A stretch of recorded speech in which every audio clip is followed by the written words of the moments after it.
nine, eight. Welcome to PCMC. No, I didn't want to go through the whole bit. Welcome to PCMC. Welcome to 2025. It is a new year. This is a new year episode. This is an episode actually coming out on New Year because we come out every Wednesday, and the first day of this year is a Wednesday. We're starting off on a hump day. I'm joined by my friend and yours, Nadia Kader. Nadia, how you been? Mike. Oh, good. I'm ready for this year to be over. This year kind of felt really shitty. How about you? You mean 2025? You ready? 2020. Yeah, all right, right. Speaking to the future. So 2024 was kind of shitty. I'm looking forward to 2025. What about you? Um, well, I'm worried about the upcoming uh, you know, uh Right. administration, Yeah, political that's something to worry. administration. Right, that's something to worry about. But I still have hopes that the Democrats or the let's say the left will finally get rid of the whole all the Democrats shit, and like either the Democrats will become something good or they'll shake that off and become a true grassroots leftist movement. So, Uh so you're saying moving away from diet Republican that we've been going for the yeah, last 20 moving years. away from where basically this we fund ourselves the exact same way as Republicans, but we're more left leaning on political issues, but still for the same economic inequality. Be done with that is what I'm looking for. You know, But on the yeah, plus side though, the yeah. movies have been great. Have you noticed that movies have been getting better the last few years? It's like when times get worse, entertainment gets better. I think that's a good point. I was actually saying to someone the other day, right now there's a Star Wars show on that's really good, and there's a trailer for a new Superman movie, and that looks good. And it's like, how things are good right now. Wicked was great. We saw Wicked 4 times. Whoa, okay. Yeah. Um, So, so maybe you're right. Yeah. I mean, there is a I haven't seen it yet, but I've been seeing trailers. There's a DC show, but like all the characters are like classic horror monsters. Yeah. Oh, Creature Commandos. Creature Commandos or something, and I'm like, this is interesting. Okay. We're trying new old things. Yeah. Yeah. I don't know. I have hope. I don't know if that show is going to be good or not, but seeing Universal Monsters try one more time Yeah. is always a bonus. James Gunn seems to be doing okay with DC stuff. James So, Gunn is, from what I haven't watched it, but I James Gunn is in the first episode animated as himself.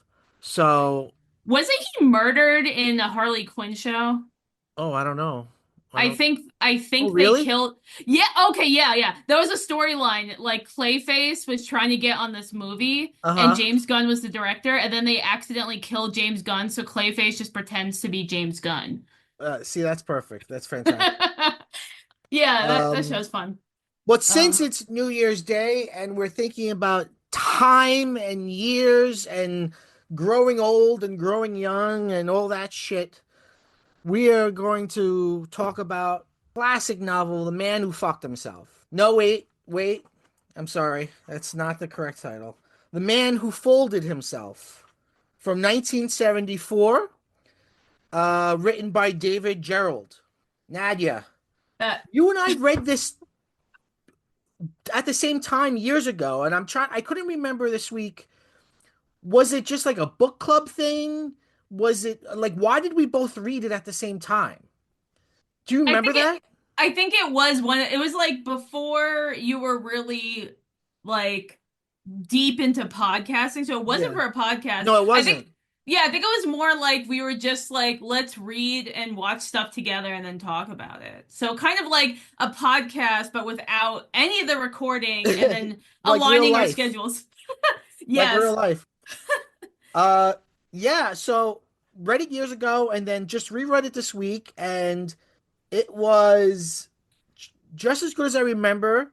But it was way more queer than I remembered it. I forgot how queer the story is. And Mm. I've been doing a little bit of a deep dive on David Gerald. Um, I think I sent you an interview with him. Yeah, I was watching it. It's great. I was He's very spry for a man who's 80. He seems really with it, right? Yeah, he's spry. He has some really great stories. Yeah. So we read it actually. So for some reason I still use Goodreads, and the Sure, me first too. time we, yeah, the first time we read it was in 2015. That was 10, like now 10 years Wow. ago. So this That's book came out. 10. I see. See, this is why we just need to stop and feel the gravity of that. I thought it was a couple years ago, right? Because as an old person, I'm always like, yeah, a couple years ago. It was 10. It was a decade ago. We were in very different times. Like, I think that Yeah. was around the time that you and I, like, you had insomnia and I worked evenings. And we would just, like, be up late doing Yeah. weird shit because I was out all evening and you were up all night. Yeah. So, yeah, we would, like, drive around and talk and eat diner food at, like, 1 in the morning, which. Wow. If I did that now, I'd wake up with such heartburn. Like I could feel my age. Like yeah, and I do you even go to bed before 2 at like 3 a.m. anymore? Like or I go to bed. past 3 a.m. I go to bed at like 11. Yeah, that was we were very Wow. different people. Wow. Um yeah, so that was a while ago. The But that's what it's all about, isn't it? It's about time. time. Yeah, and we what's it called? So we read it 10 years ago. It's about time. Uh sorry, you could cut this out, but my camera just went really blurry. I don't know why. Yeah, you're much like you're disappearing from the time stream. You you are out of focus right now. People at home I listening can't see that you're out of focus, but perhaps they could hear it in the tenor of your voice. Oh, there you are. I'm fading away. So Wait, yeah, so I'm so going to talk about David Gerrold for a second. David Gerrold yeah. is the writer of this book. He's 80 years old. He's gay, openly gay. He wrote on the original Star Trek, and he worked on Star Trek Next Generation, and actually wrote a gay character, which was Gene Roddenberry's idea, but then the studio said no, and then he had to take away the character that he wrote, which he was unhappy about. He actually wrote the Trouble with Tribbles classic episode. Um, and he wrote this book. This book is called a novel, but it's barely a novel. It's like 130 pages or something. Yeah, I think it's one of those weird points where it's a tad too long to be a novella, but Yeah, too short to be a novel. So it's in a weird yeah, place. but I mean, only a it's in little bit longer a than a little. novella. It's Yeah. basically a novella. Well, it's in a weird place in a lot of things because, like, time travel, very classic science fiction Yeah, subject, but he only interacts with himself that we really see, or well, read about. Like, that's yeah, the whole novel is about time travel, but time travel with only within yourself and your own self-interest, which yeah, is really weird. yeah. I had remembered it being about time travel, and it's like it's written in 1974, so it's a sort of classic time travel text. And I had remembered it being about time travel, but it's actually more about like alternate realities, kind of like Rick and Morty is. Um, Hmm. and but I would also say that it's hard sci-fi because it really leans into the scientific speculation of it. Um, some sci-fi, some time travel stories don't give a shit about any kind of rules, Hmm. and they try to avoid paradoxes. Like I always think about the second Austin Powers movie where he talks about going back in time, and the I forget who it is like, don't even think about it too much. Just you'll be fine. This is the opposite of that. This is like it's only paradoxes. All that this author is interested in is looking at paradoxes and trying to figure out paradoxes.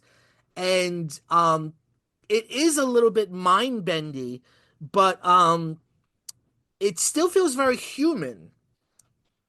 yes, but like, wow. I mean, when you think of the title, The Man Who Folded Himself, it almost, if you think about that, is like the folding in time, Yeah, right? But also I think of it as kind of thinking of it figuratively like paper, like when you're folding, yeah, making creatures out of paper, like origami or something, and it's still technically the same piece of paper, but the way you fold it and how many folds you put into yeah. it completely changes the shape of That's so itself. interesting. Yeah, yeah, yeah, yeah, yeah.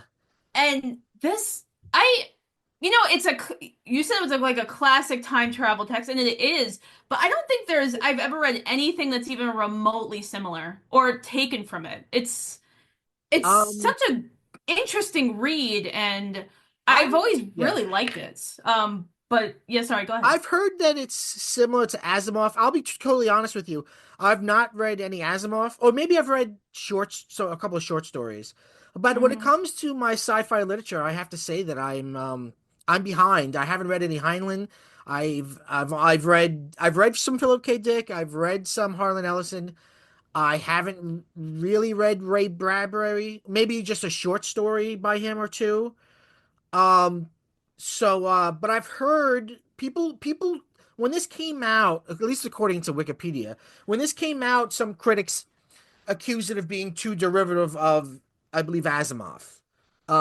But I've never read any of Asimov's stuff, I don't think. So to me, I Interesting. think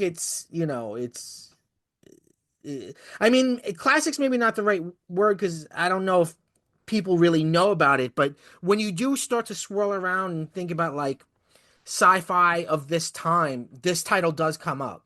Mm-hmm. Its title sounds a lot like a Philip K. Dick title. The Man Who Folded Himself is a very Philip K. Dick title. Do androids dream of electric sheep?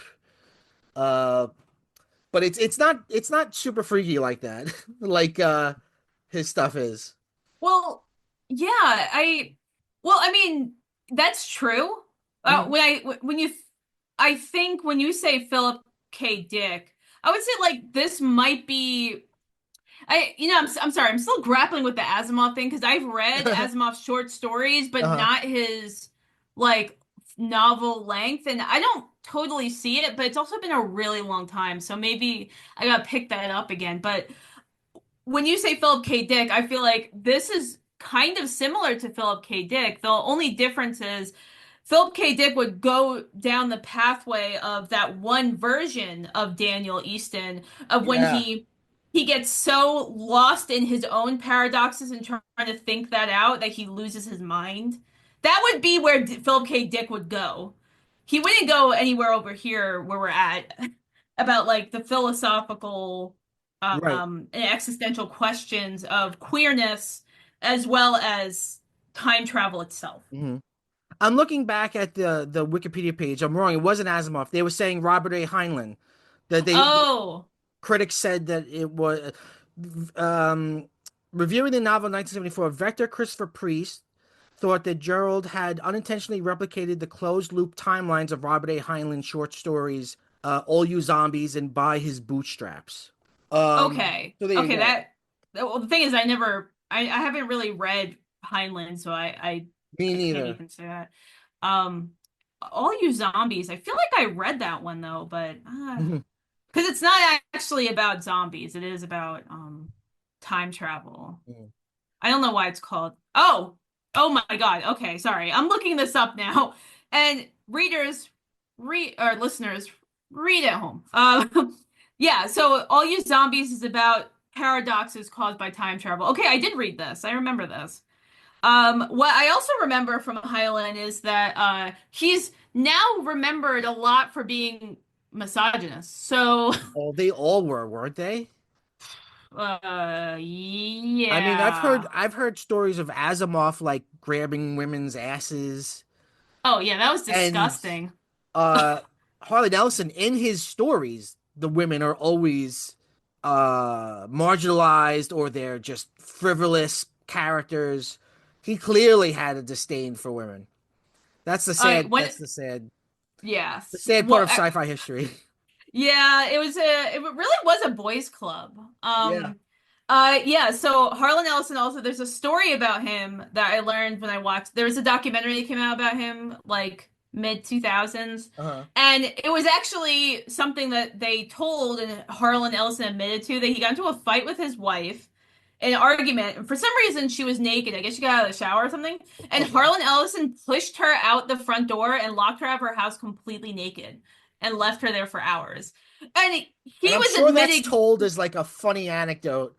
Yes, it is. And I'm Yeah. like, Jesus Christ, that's awful. But yeah, so, and that also, I was listening to that David Gerald interview that you sent me, or, well, whatever it was, monologue, where he's talking about Star Trek and how this one woman was the script supervisor because she was a woman and no one would ever give her a producer title, but she was brilliant and she wrote scripts, right? And of course, talking about misogyny and the irony here is I forgot her name. But I think Dorothy Fontana, yeah, and her DC credits was DC DC. to hide gender. Yeah. Oh, it's so upsetting. Yeah.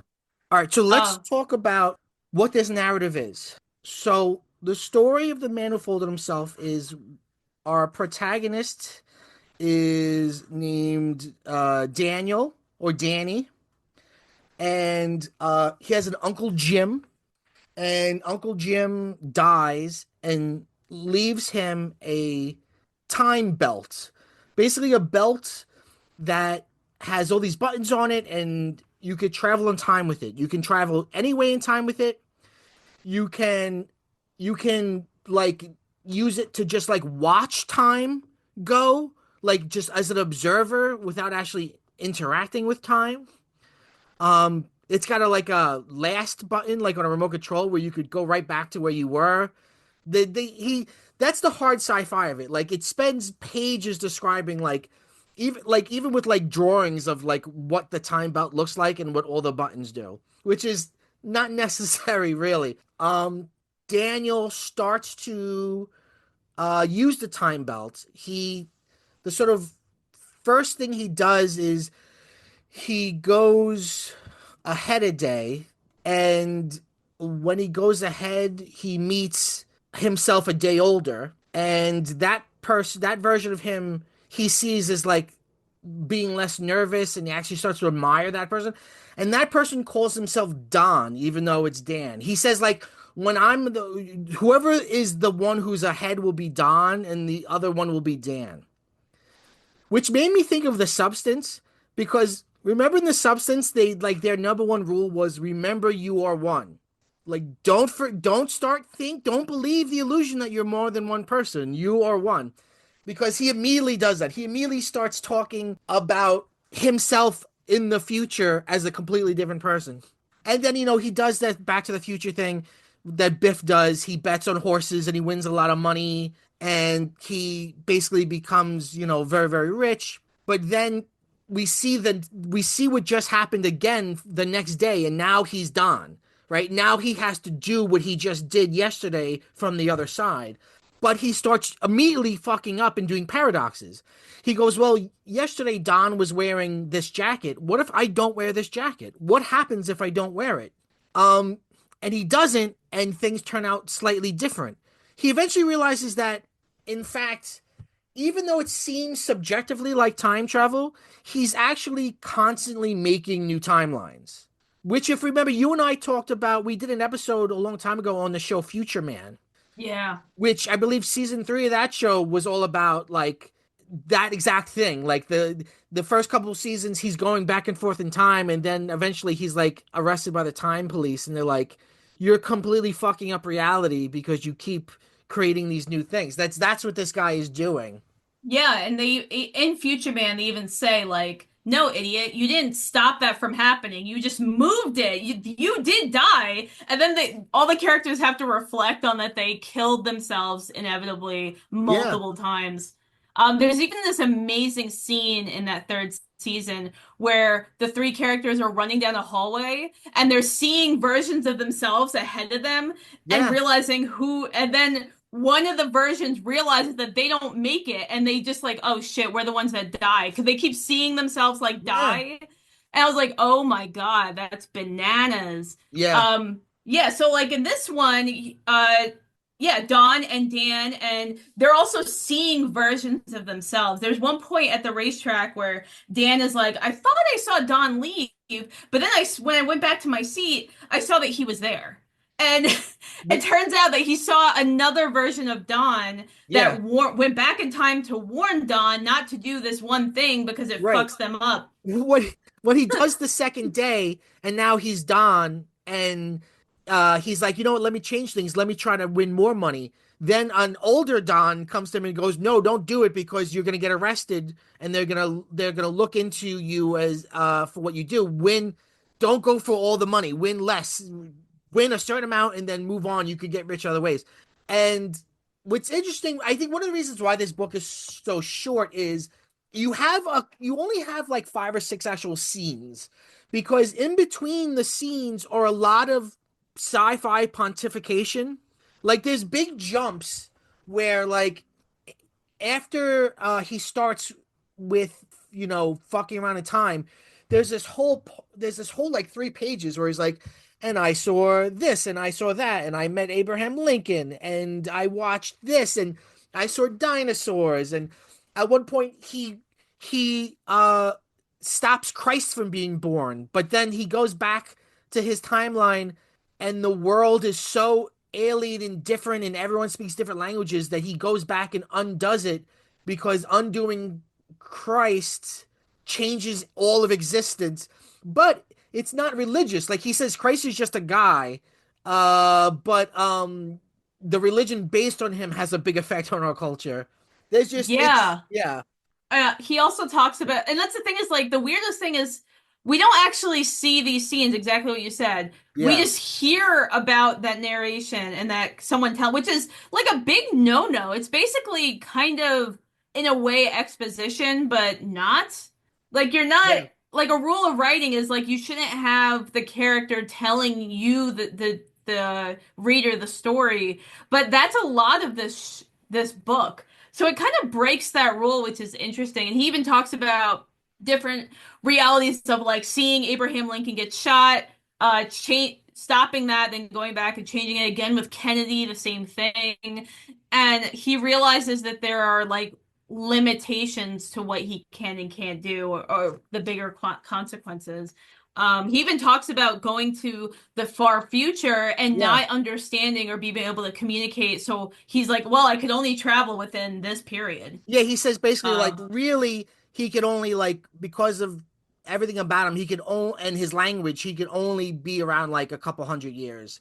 but even then, it's a play thing. And you and I had this conversation through text, uh, which is that what is the theme? Like you said it was solipsism, and I said it was narcissism, and I don't think we're wrong. Either one person's Right. wrong or one person's right, but kind of that's kind of what hit me of like why it's one my argument why it's a book about narcissism is one of the themes is Yeah. because all those things that happen, it doesn't matter, but Hmm. what happens with himself. And that's his main focus. Even if he saw those things, it's almost like they weren't real to him, which I mean, I Yeah. guess that's your argument of solipsism of like, it's All of the world existence is is, in his subject. yeah, but it's like the world is his plaything. Yeah, yeah.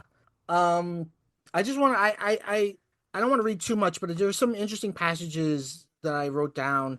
Um, he says, therefore, paradoxes are impossible. Because if paradoxes were possible, then time travel would have to be impossible. Otherwise, we'd have people killing their grandfathers right and left. We'd have people seducing their mothers or kidnapping their fathers. We'd have time travelers killing the inventors of time machines. We'd have all manner of anachronisms and flukes, and the laws of nature would be violated, and in so many different ways. It would take the invention of a whole new science to catalog them all. But time travel is possible. So, like, there's a lot of paragraphs like that where it's like it's almost dizzying. Um, it's also very postmodern, like in like the real academic sense of postmodernism. Like the postmodern subject is becomes meaningless. Uh, it kind of also goes into simulation and simulacra. Like if once you make a copy of a copy, the original is lost. Which Right. happens in this because this is written like a diary or a journal. And at some point towards the middle, one of the Dans is says, "You know what? I've come to this conclusion. I'm God." And then it cuts to another Dan writing, and they're like, "Yeah, so that Dan was put into we put them into a mental hospital, and we took away his time belt because he's just gonna cause trouble." And that's when I realized, oh shit, like I was assuming that I was always reading the same Dan, but it's possible that you're actually reading a bunch of different versions of him writing in this journal. So that's what happens is it becomes less about time travel. It becomes a lot about he only spends time with himself. Which is the narcissism, like you said. Like he he has a poker game that exists at one time and place, and he can go back to it his whole life. And it kind of goes on for weeks on an end. And there's old Dons and young Dons and Dans and Dons, and then there's all different kinds of Dans and Dons. And if he ever wants to like kind of refocus himself, he goes back to the poker game and sees the others. And well, this is where it gets really perverse, right? Which is like what I totally forgot about this, which is he starts to fuck other Dans. Um, and And be fucked. So like and that's be the fucked. thing Yeah, too. It's like where does it start? That's where it gets kind of like really mind loopy of like because the poker game is at this party yeah, and different Dans come and go. And it's like, yeah, and it seems like, and he even writes at one point, is like, at one point, it's like, we play as long as we can until people get tired. And then another one Dan leaves, another Dan replaces him. But then there's this like scene at that party where he's with Dawn. So that's the person that's like one day ahead. yeah, And Dawn tells him about and there's this like weird attraction towards them yeah. and Dawn talks to him about well this is something we're going to do Like because he I already want to give you the experienced it. chance, right? Because the book, there's something that called excising, which is if you fuck up or you want to undo something you do, you have to go back and stop yourself from doing it, which is called excising. So he's like flirting with his other version of himself, and then an older version of himself pops in and he's like, "Hi, I want to show you my diary. I just want you to read it." And he reads it, and it's an account of him fucking himself, him fucking another version of himself. And he's like, "I just want to give you the chance. We can either excise it or you can go ahead and do it." And he does it. And he talks about it as being like amazing, like such happiness, such bliss. It's really, but it's so perverse. It's not perverse in its queerness or in its gayness, I should say. It's perverse in its like, I guess, solipsism. It's perverse in its incest, but it's even more than incest. It's he even says, he makes a joke, it's basically like masturbation. But he talks about there are orgies of all versions of him all fucking and sucking themselves, and it's wild. It's wild. It's um wild yeah, because it's detailed in the sense of intimacy, but also not that detailed. And like you're not actually like the way they're describing his own body and sleeping with himself, which is himself, but there's nothing graphically sexual, which no, is really interesting. And that part you talked about of like Don giving Dan the diary, the narration keeps going. So like that's when you also that ties into what you were saying before. It's like the narration goes into as if it's just a continuation of the story, and then there's a part in the book where it's like, and then I stopped reading or something. So it's like we were in that diary yeah, or of that person, and then we were taken into the Dan that read the diary before actually. See, this is where it's getting nutty. yeah. It's hard. It's definitely a dense text for something that's so short. It's a dense text. I'm just looking through the book. He becomes sort of more unmoored from reality as time goes on. He talks about how he doesn't live the way we all live. He's like, I don't live. If I'm tired, I go to a place in time where it's sunny. Oh, no, sorry. If I'm tired, I go to a place where it's dark and sleep. If I'm awake and don't want to sleep, I go to a place where it's sunny. Like he's like, I don't live in a straight line. The idea of a day doesn't mean anything to me. Um, he well, there's a part later on where it's very perverse where he talks about like the parties sort of grow, and like there's like different rooms in the parties, and there's like a room for like the oldest versions of him. and he talks about them as being like gross, lecherous old mans that just want to like fuck the younger versions of him. Which It's again, that the substance reference is so interesting. oh yeah, yeah, absolutely. Which, yeah, I'm like, oh, Although that kind of substance feels like does that. not go there. Like that would be that's the one place that substance doesn't go, which is Demi Moore doesn't fuck Margaret Qualley. No, but Demi Moore is like aging and Yeah. becoming more and more grotesque. Oh yes, And yes, absolutely. yeah, and it's that makeup, by the way, was amazing. But so Yeah. like, but in The Man Who Folded Himself, which is so interesting, it's like the young Dans are repulsed, and the whoever is narrating, which whatever versions of Dan we're reading, is repulsed by the older ones. And it's Yes. like, but you know that's you, but you're also treating them as something different. And then it gets to a point of where older Dan realizes that he becomes that Dan and he goes to spend time with those Dans. Yeah. Yeah. And the sex scene also kind of was reminiscent of other queer texts I've read, of when an older gay man will kind of initiate a younger one. Mm. And so what's interesting is now in this time period, like those age gap things, there's a lot more tabooism to that, of like an older person's taking advantage of a younger one. But up until relatively recently, that was normalized, Uh-huh. right? Because Right.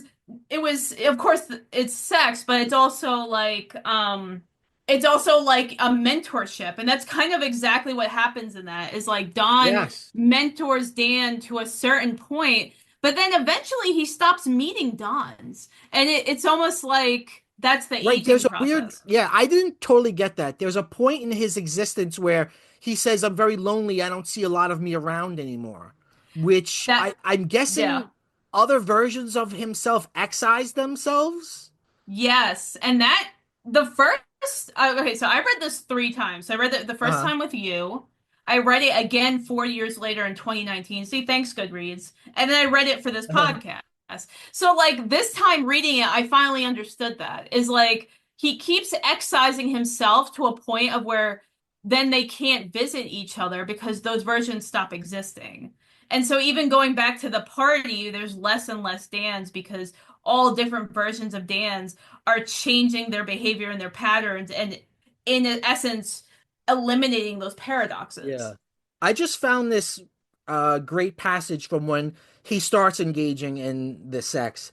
So this is love, the giving, the taking, the abandonment of roles, the opening of the self, the resultant sensuality of it all, the delight, the laughing joy.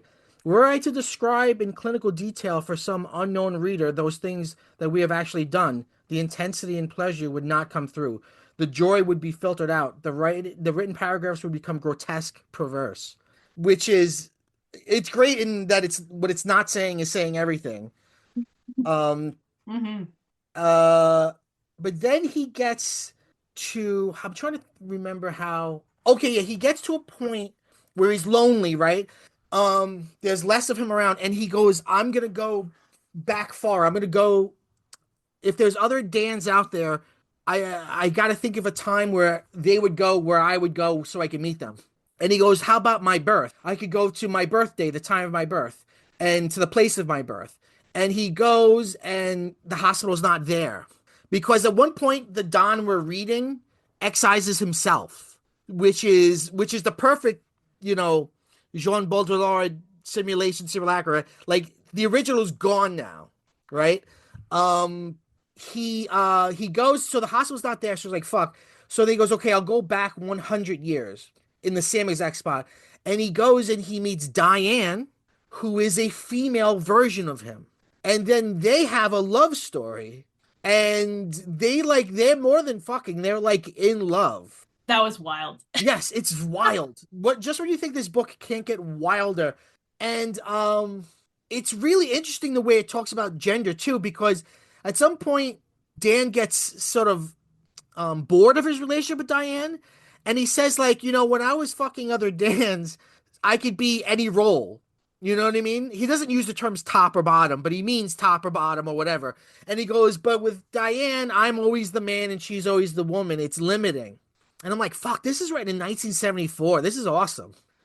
What I mean, there's also what's funny about that is like that in itself is kind of sexist. It's like Oh assuming, yeah, and yeah, it's a very, but that's a very like normalized attitude of like, oh well, when you're having heterosexual sex, there's just man is top, female is bottom, and I'm like, that's really boring. But that's what people like really think, and yeah, so they fall in love, yeah. and at first there's that what they're really into is more about the novelty. So it's like the novelty of having sex with yourself, but it has a different anatomy. Right.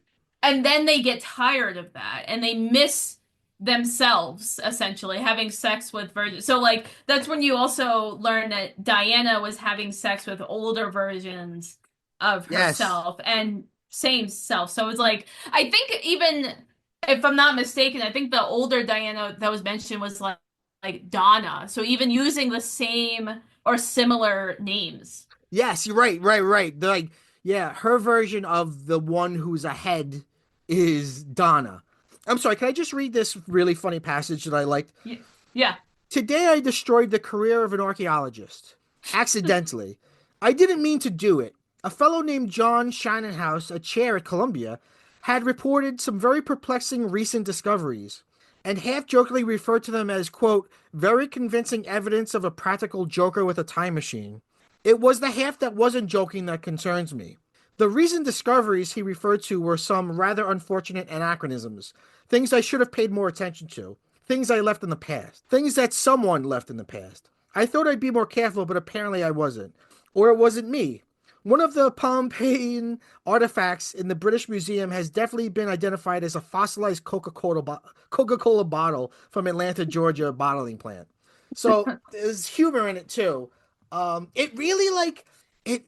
This is what I was saying before, like about how like it leads into the paradoxes. Like if you're the kind of person who, when it comes to Doctor Who or Back to the Future or any time travel or Terminator, any time travel stuff, and you're really interested in like that stuff, that's what it is. This book is chewing on all of that stuff, the rules and how it would work and how it couldn't work, and different theories of how it might work, and it's so I don't know, it's just it's really fascinating. It's great. Oh man. You know, when you mentioned the Rick and Morty reference too, Yeah, I was like, "Oh yeah. That's more like alternate universes than timelines." But like that's theme that's brought up of like Rick and Morty being slightly different, making slightly different choices. And right, there are even multiple episodes where you don't realize you're following a different version right, yes. until later. Until sometimes even like at the end of the episode or later. There's one actually really excellent episode, I think from season 6, where uh Rick is alerted to, so like the show starts with the family at the dinner table and they're all having a nice time, and then these alien squid monsters just kill everybody. So you're watching the show that you're really used to, and then you're seeing the main characters get murdered. And then it cuts to another Rick's wristwatch going off, and he's like, "Uh-oh, someone killed the decoy family." And the whole family's like, "Decoy family?" And that's when they realize that Rick created a bunch of versions of themselves to hide. But in Yes, essence, did you see that one? It's yes, really yes. good. Yeah. Well, I Um, think the main difference is with in Rick and Morty, the alternate worlds are like really crazy worlds, like worlds where everybody's a chair, or worlds where pizza calls to order humans. Like in this, it's just like slightly different worlds where different choices were made, which led to a different Dan or Don. yeah, but I mean, there's that, and then there is those versions. Like, there's one version of the family that destroys their world. They go to another version of Earth, and they're like, "What's the difference with this one?" And Rick is like, "Well, in this world, the only difference is Parmesan is pronounced Parmesan." And they're like, "Oh shit, we have to get used to that. That's stupid." And then like that ends, but like the paradoxes Yeah, of the squid the clone families episode or the decoy episode is that they keep destroying themselves, and then it ends up being multiple loops of yeah. like because they're Rick and Morty to an extent, they make the same choices. So they keep Yes. going and going. And then you're following the family, thinking you're following, okay, this is the right one. And then they die. And then again, it happens, the loop happens again and again and Yeah. again Yeah. with slight differences of like, okay, we're going to go here, or our squid costume is going to be slightly worse. And Yeah.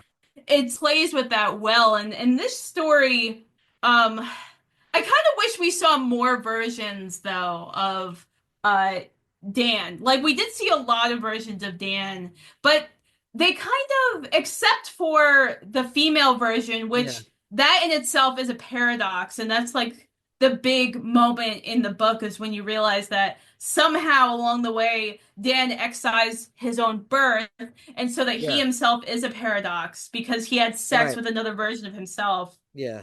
And then they reveal how what there's a female version and a male version. Is the female version created her own paradox where she went to a future of genetic changing and changed the sex of the baby. So instead it Right. became Right. her own mother. Right. We didn't say that Diane and Dan get pregnant and have a kid. And in one version of reality, it's a boy. And then in another version of reality, she wants it to be a girl, so she changes it. She goes to a future where you can easily use science to change gender and makes it a girl. And then I guess we could go to the reveal at the end, which is at some point he they break up and he takes his son. In this version, it's he has a son, and he goes to another time and place, and he like raises his son, and he decides to live in a straight line. He decides to just stay where he is. Now, this book was written in the 70s, so the time he picks is the 50s. But for I don't know why, this book was rewritten in the early 2000s to include 9/11 and some references to 9/11. I don't know if you read this Oh, version. I was confused by that, but Yeah, they okay. updated it and added references to 9/11, and then they scaled up where he goes to live at the end, and they call it the 80s, but then he's talking about like the highway system being created, and it's like, well, that's not the 80s, that's the 50s.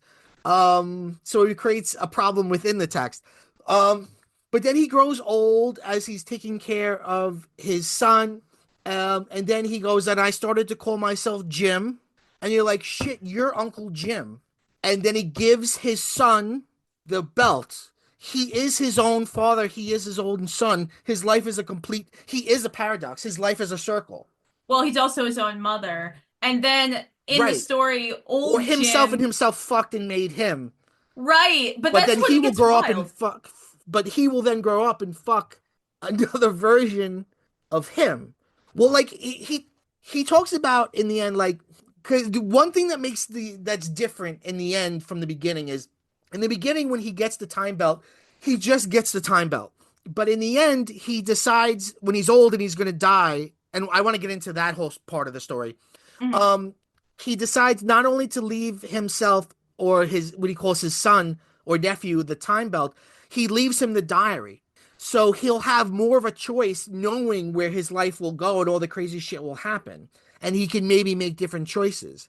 So my question is, where does this end? Does it do can we assume that at some point eons in the future or eons well time doesn't matter subjectively, but at some point in existence, he gets it right. At some point in existence, we get to a point where the older Don gives the younger Dan the diary, and that Dan decides, I'm not going to go I'm not going to use the belt. And he just lives a normal life. Or is that not possible because he has to meet a female version of himself for him to be born? That's where it gets confusing because in the text, right, and I know we're gonna get to it, but older Dan Yeah. goes back in time to meet Diane because he misses her and he's Yes. lonely and desperate, and Yeah. she's so repulsed by old Dan, which also I'm starting to think old Dan is really more of like, again, like I keep thinking of the substance now of like the repulsion is that the older and your more own mortality. And Yeah, Dan I don't feels think she's so. Yeah, I don't think Diana is it Diana or Diana? I keep saying both. I don't think she is just turned off by him physically. I think she's heartbroken that he left abruptly like he did. And Yeah. I think she feels like if a younger version of him came back, that would mean he changed his mind sooner. But since this old man came back, that means he lived many, many years without her. And now, as he's getting towards the end of his life, he decides he comes back and he wants her. And I think that turns her off. Well, yeah, I that too, but it's also the reason why I bring it up is because she's so turned off by him that she leaves, and that's before she gets pregnant. So, in a sense, he kind of excised himself in a way because then she doesn't get pregnant, so she leaves, and because she leaves, there isn't that It's future where there's a before she gets Dan. pregnant? I thought it was I after he think, left her. well, Although wait, the they do thing talk is, about he keeps going back earlier and earlier, but she keeps getting younger, so it works even worse. yeah, she keeps getting worse and she's repeatedly upset and then it's the diary writing is assuming it's like and then at some point she doesn't come back anymore and I think a future version of Diane or Diana whatever her name is uh Diana. eh, Diana told younger version this creep is not going to leave you alone. And so does that mean that they never hook up? And if they don't hook up, then he is the ultimate paradox because he can't make it happen. And then if he can't make it happen, she doesn't take the baby, the fetus, and change the sex. Okay, so remember in the middle where he starts to talk about how he sees less of himself and he feels lonely. Yeah. Maybe if you're thinking about all of the Happy New Year, everybody. If you're thinking about all of these timelines, if you think of them as like strands, right? And then like Dan's and Don's are blinking lights, like they it goes in waves depending on their behavior. When he gets to the point in the middle where he says there's not a lot, he's not seeing other versions of himself, maybe a lot of them are making choices either on purpose or by accident to excise himself. And then like a wave, like a germ growing, he comes back again. And then towards the end of his life there's a lot of him again. But maybe as as uh as existence continues, there will come a point where all of the lights blink out. And Hmm. like because even if he makes a paradox right where he makes it so Diane doesn't get pregnant, that's just another universe. There's still the universe where she did get pregnant, right? And then there's universes where it's becomes Dan or Diane because there's some worlds where the gender is changed and some worlds where it isn't. Okay, so, but that's the thing too, is like I went to the hospital of my birth. Does that mean that he was never born? Or was there a version of Dan that actually had parents and then because of all the looping was excised? I think that there probably wasn't a version of him that had parents. Okay. But I could be wrong. Um, it's so hard, and it's funny because the book says multiple times that you can't help but think subjectively, but it's not subjective. You think you're going back and forth in time, but you're not. If you go back in time and change something, when you go back, you're in a different place than you were before you left because that world is still existing without you, and now you've created a new one. That's really what's happening is you're just creating more strands, more timelines.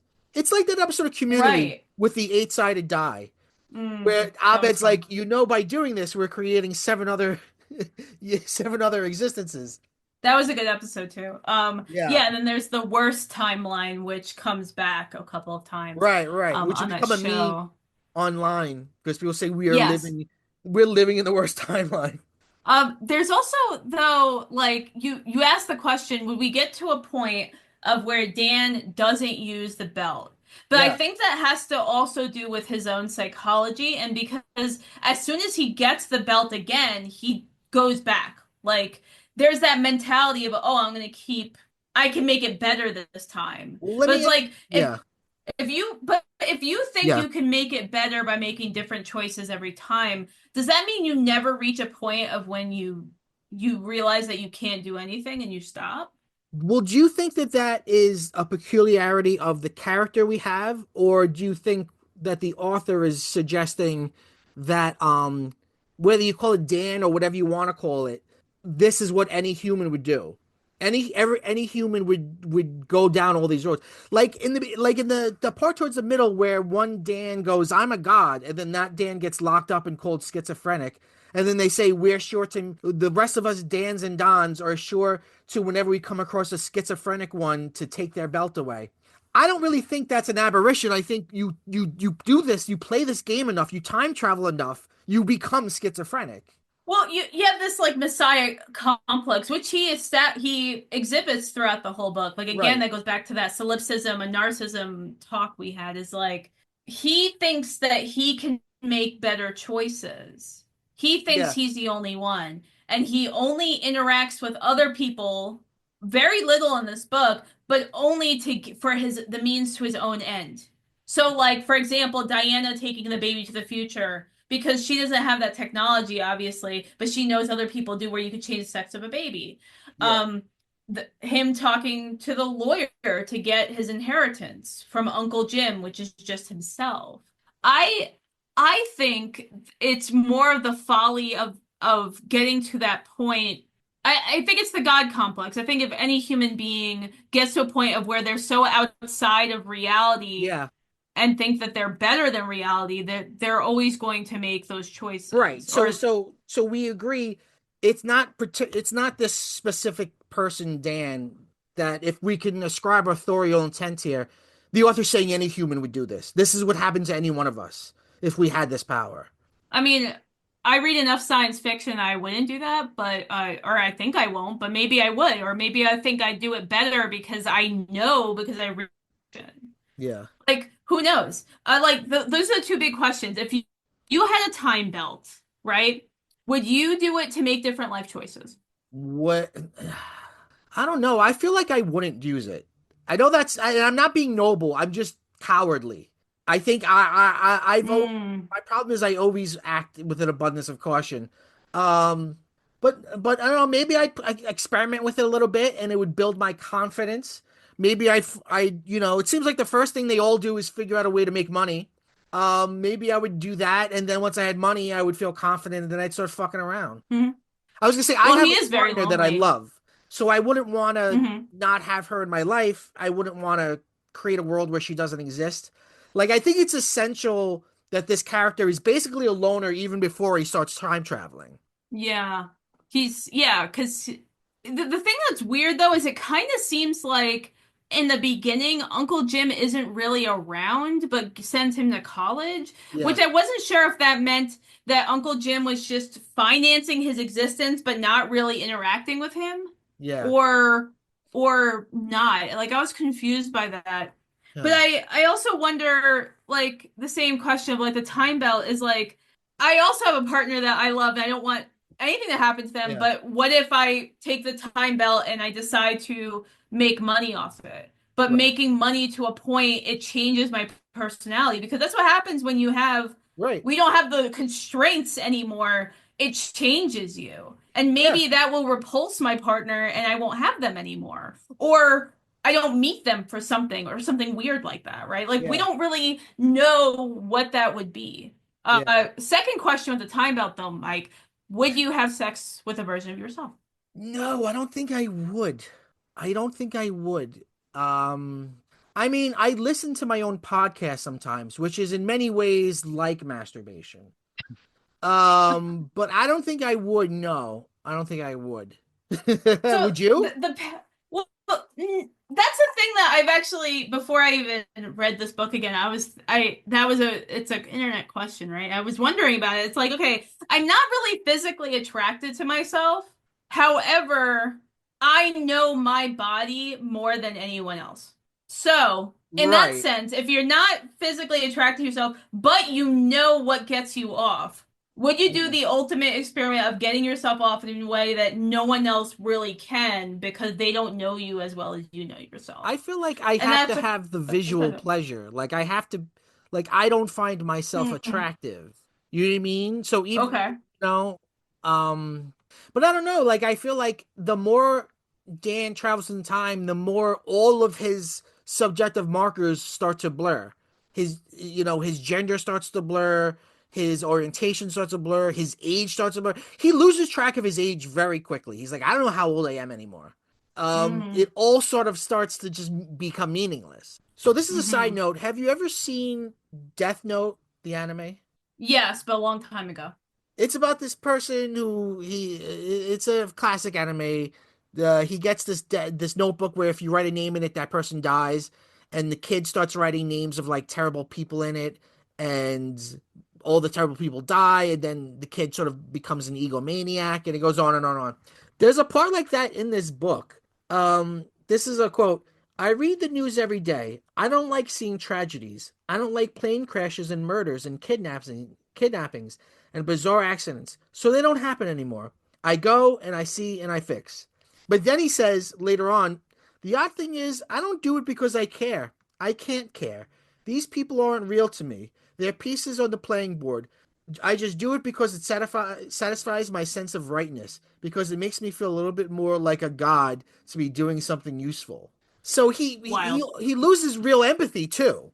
Well, I guess if you're so isolated from society, right?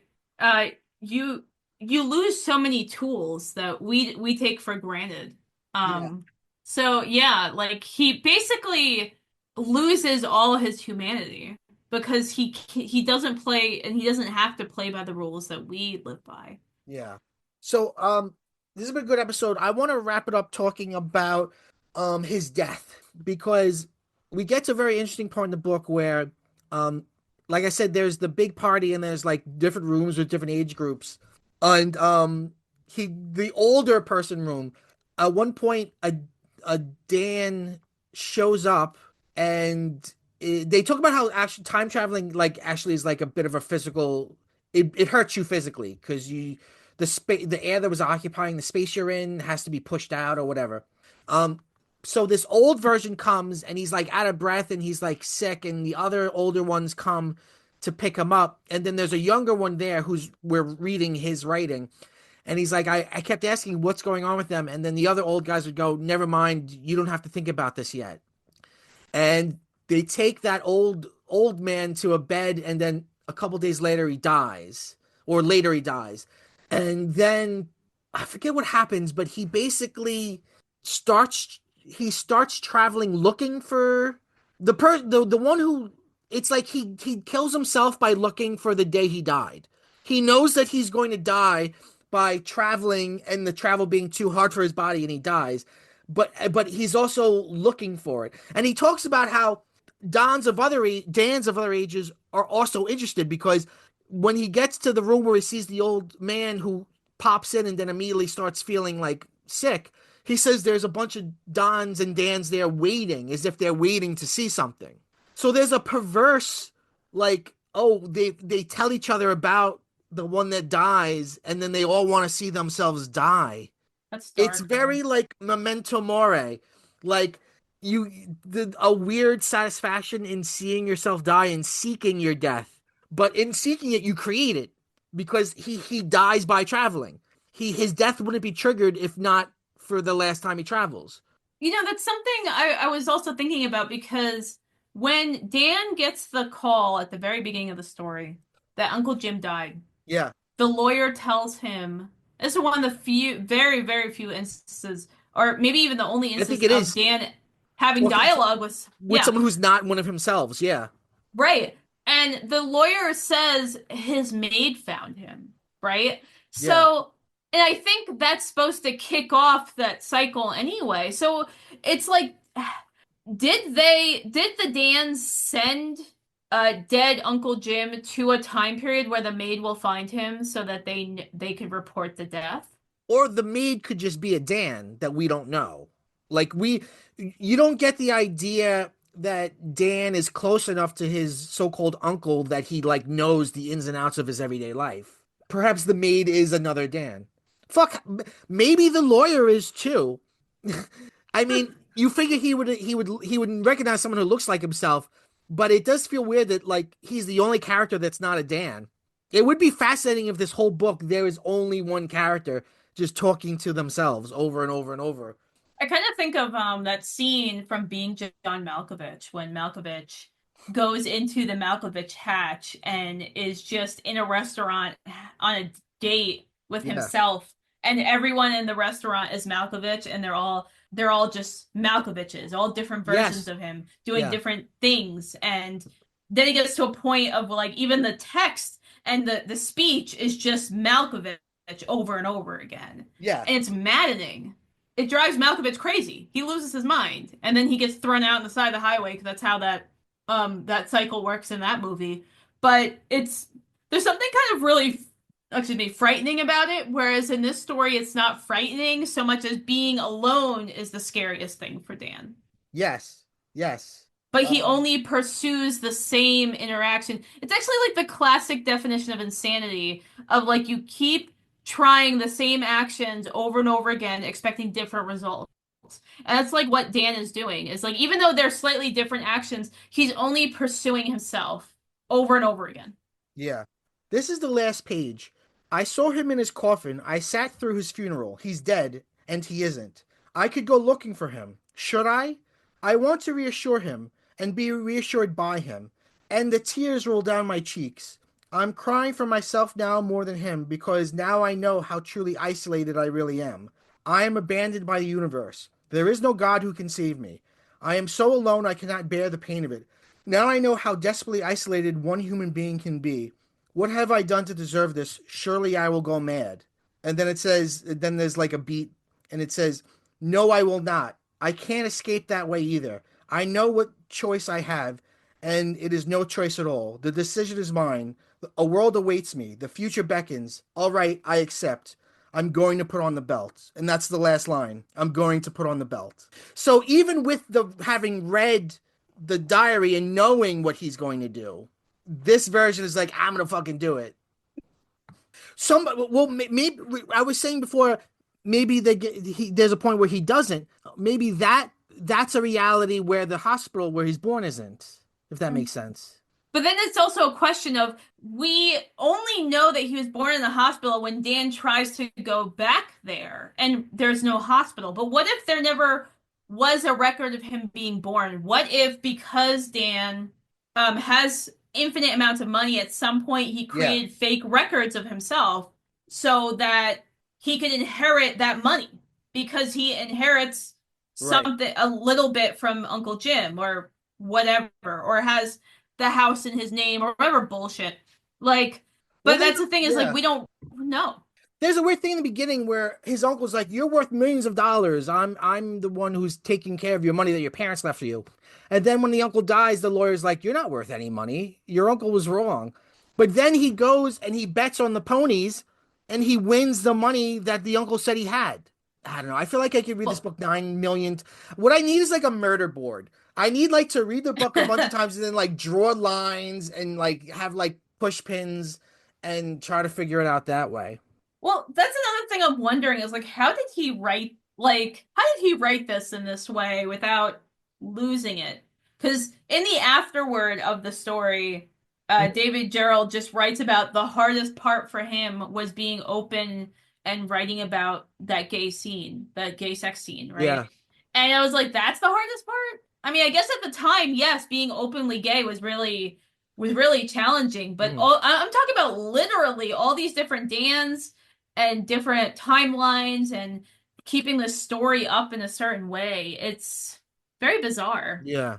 And again, like you said, it's really I tricky. don't know how you write something this brilliant. I don't know. I guess you just rewrite it a million zillion times. Or you just you indulge in the um uncertainty of it. You know what I mean? Like maybe he doesn't really know which Dan is doing which or which Don is doing which. It seems built into the very fabric of it of like there could be mistakes and questions that can't be answered. Yeah, I think the most brilliant thing about this, and I can see where people would find it like looking at the Highland story and that kind of, which that's the spoiler in that story is the person is a paradox because they have sex with themselves and create themselves, so they're their own parents. But like, Yeah. whatever, people, the story's 50 years old. Get over it. Okay. So anyway, like, but that's the In thing a is time like. paradox, we should end this episode by saying spoiler alert. Spoiler alert for what you just listened to. Right. But I mean, like, what I'm getting at is like what makes the story so brilliant is it's not just asking about time, it's asking about who am I and like exploring that in so many different ways and how he explores that, that kind Yes. of meta text. Yeah. Yeah. And that is way more interesting than just like Yeah. killing Hitler or whatever bullshit. Right. Um, No, right, exactly. Time travel is, and I have to say, the laziest, worst time travel in pop culture is from Marvel. The time travel in Avengers Endgame has completely no rules. There's no paradoxes. It's so stupid. It's so lazy. It's terrible. So is that your like that's your review of that movie of just No, uh, it's a certainly entertaining movie. It's a fun ride. It's just it uses time travel. It doesn't hmm. at all grapple with some of the issues time travel might create for the writer. It just uses it to get back to places, and it's like, okay, well, Well, I guess I take Marvel movies as like a fast casual dining. It's like, sure, yeah, yes, yeah, we're at a Chili's and sure, we're eating. I don't even know what Chili's sells anymore. Like they all kind of seem the same. Um, like a sizzling, what do you call it? Fajitas. Sure. Okay. Sure. Sizzling fa but like all of them have a version of fajitas or something. Yeah, It's sure. like what at one point they were like resembling restaurants, like how Perkins resembles a diner or is a Yeah, yeah, simulacra yeah. of a diner. But then they keep expanding the menu, trying to get more clients or more customers, and they get to a point where they're all the same. So what I'm talking about is like a Marvel movie is like a fast casual restaurant. It's frozen. It's fried. It has salt and sugar enough that it's satiates that kind of I'm getting those beats, but there's nothing remotely interesting about it. You're not going for the experience, you're going because you wanted a burger, Right. and there's a million of those restaurants. And you So know it's always those going to be exactly stories, the same. it's always the same and Yeah, it's mediocre. So like yeah, expecting good writing from a Marvel movie is expecting a grill master burger at fucking Cheesecake Factory. I don't know. yeah. I'm reminded of a joke from a Family Guy episode, actually.